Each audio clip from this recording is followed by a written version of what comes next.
Bismillahirrahmanirrahim. This is Shafkat Mahmood Yusufzai once again, and in this video lecture we will deal with section 20 of the Transfer of Property Act 1882, which defines that when unborn person acquires vested interest on transfer for his benefit, यानी कि हमने section 13 में पढ़ा था कि हम अगर एक ऐसे शख्स को प्रॉपर्टी ट्रांसफ़र करना चाहते हैं जो कि at the date of transfer पैदा नहीं हुआ हो, ठीक है। फॉर एग्ज़ाम्पल मिस्टर एक्स जो है वो जेड को प्रॉपर्टी ट्रांसफ़र करना चाहता है, मगर जेड जो है अभी पैदा नहीं हुआ है, तो लिहाजा मिस्टर एक्स ने क्या किया, उसने प्रॉपर्टी पहले ट्रांसफ़र कर दी वाई को, और वाई से कहा कि जब जेड पैदा हो जाए तो ये प्रॉपर्टी जेड को ट्रांसफ़र कर दीजिएगा। तो यहाँ पर ये जो वाई है ये क्या है, ये ट्रस्टी है, इस प्रॉपर्टी का क्या है, ट्रस्टी है। और ट्रस्टी का काम ये है कि जब जेड पैदा हो जाए तो ये प्रॉपर्टी जेड को ट्रांसफ़र कर दीजिएगा। तो यहाँ पर मिस्टर एक्स ने उसी प्रॉपर्टी में जो है एक प्रायर इंटरेस्ट क्रिएट किया, यानी कि एक ट्रस्टी को अपॉइंट किया और ट्रस्टी से कहा कि जब जेड पैदा हो जाए तो ये प्रॉपर्टी जेड को ट्रांसफ़र कर दीजिएगा।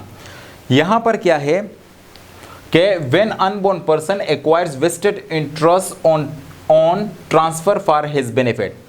अब हमने प्रीवियस लेक्चर में पढ़ा था कि वेस्टेड इंटरेस्ट और कंटिंजेंट इंटरेस्ट क्या होते हैं।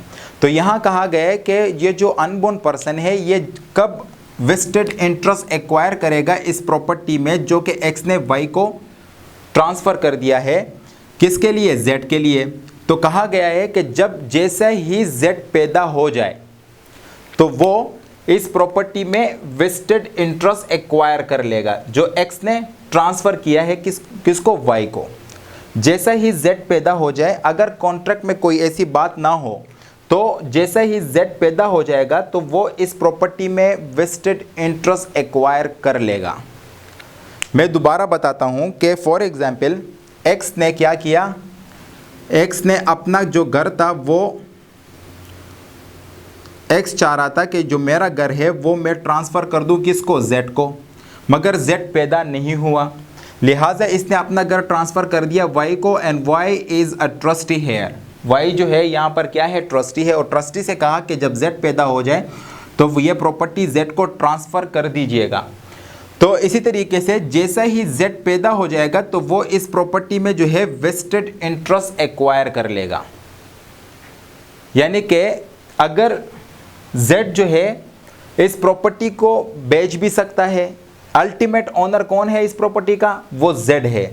जेड इस प्रॉपर्टी को बेच भी सकता है, जेड इस प्रॉपर्टी को जो है मॉर्गेज भी कर सकता है, जेड इस प्रॉपर्टी के साथ जो जेड चाहता है वही कर सकता है, यानी कि Z is the ultimate owner of this property.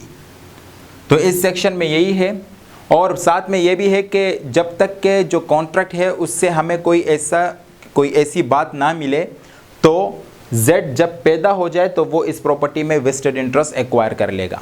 इसी सेक्शन में यही है, और अब तक के लिए मैं इजाज़त चाहूँगा। अल्लाह हाफ़िज़।